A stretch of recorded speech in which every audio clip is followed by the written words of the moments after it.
આજે 26મી જાન્યુઆરી આપણો પ્રજાસત્તાક દિવસ ભારત માતા જે ગુલામીની જંજીરોમાંથી મુક્ત બની અને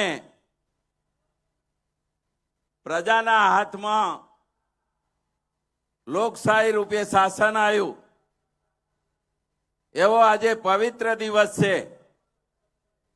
તો આજે આટલો મારો ક્ષત્રિય ઠાકોર સમાજ જે હંમેશા બલિદાનો માટે પ્રખ્યાત છે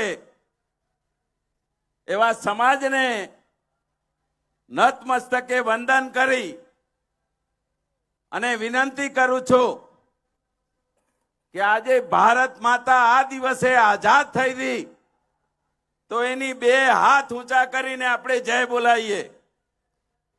બોલો ભારત માતા કી, બોલો ભારત માતા કી, વંદે વંદે। ધન્યવાદ। 77 વર્ષ પછી આ દેશની અંદર આપણને આઝાદી મળી છે 77 વર્ષ પહેલા અને પ્રજાના હાથમાં લોકશાહી રૂપે શાસન મળ્યું છે। લોકો વડે, લોકો દ્વારા અને લોકોના હિત માટે જે શાસન મળ્યું, આઝાદી મળી, એને આપણે લોકશાહી કહીએ છીએ।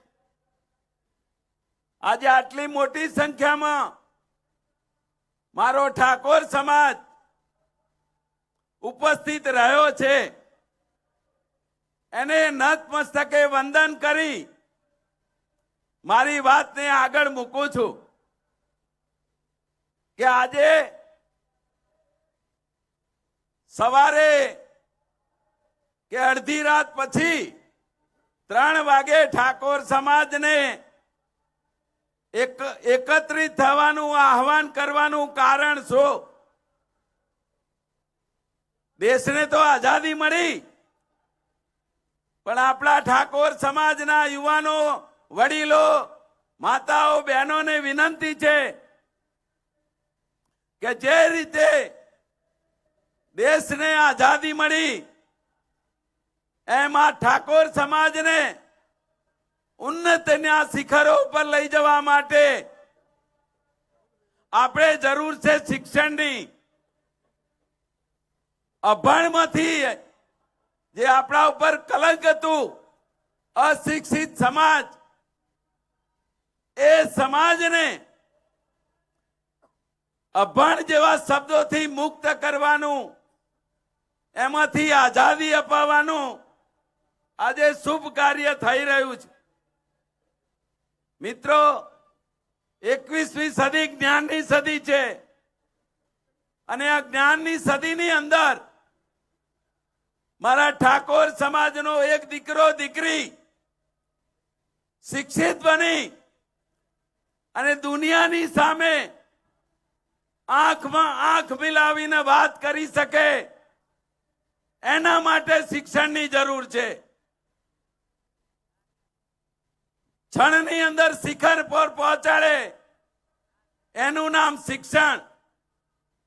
આપણે દરેક સ્કૂલોની અંદર જઈએ છીએ અને દરવાજા ઉપર લખ્યું હોય છે કે સા વિદ્યા વિમુક્તે, દુનિયાના બધા દુઃખોમાંથી તમને જો કોઈ મુક્ત કરી શકતું હોય તો એ વિદ્યારૂપી ધન છે। મિત્રો, આપણે પ્રતિજ્ઞા કરીએ કે હું મારી આવનારી પેઢીને શિક્ષણ યુક્ત અને માં સરસ્વતીના ઉપાસક બનાવીશું। એટલે આપણા વડીલોએ કહ્યું છે કે અભણ અને આંધળો બરોબર। આપણા શાસ્ત્રની અંદર કહ્યું છે કે ન ચોર હાર્યમ ન રાજ્ય હાર્યમ ન માતૃભાજ્યમ ન ચ ભારકારી વે કૃતે વર્ધતે એવમ નિત્યમ વિદ્યા ધનમ સર્વધન પ્રધાનમ. એનો મતલબ છે કે ભાઈઓ ન ચોર હરિયમ, જેને ચોર ચોરી શકતો નથી, રાજા પડાવી શકતો નથી, ભાઈઓ ભાગ માંગી શકતા નથી, એવું જો કોઈ ધન હોય તો એ વિદ્યારૂપી ધન છે.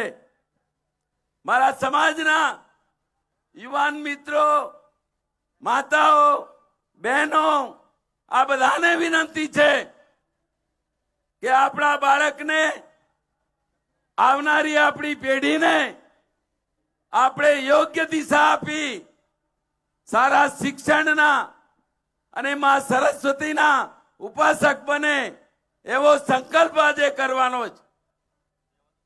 યુવાન મિત્રોને વિનંતી છે કે દુનિયાની તાકાત યુવાનોને રોકી શકતી નથી.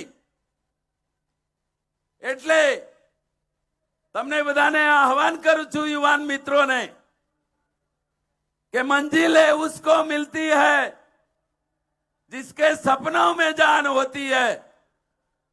सिर्फ पंखों से काम नहीं चलता दोस्तों, हौसलों से उड़ान होती है. युवानो तैयार થાઓ, જાગો, ઉઠો અને આપણું ધ્યેય છે શિક્ષણ, સમાજનો ઉત્કર્ષ, બીજા સમાજની હરોળમાં આગળ વધવાનું છે. કોઈની લીટી આપણે ટૂંકી કરવી નથી, આપણા સમાજની લીટી લોંબી કરવી. અને એના માટે જ્યાં સુધી આપણે આપણા ધ્યેયને પ્રાપ્ત ના કરીએ ત્યાં સુધી મંડ્યા રહો.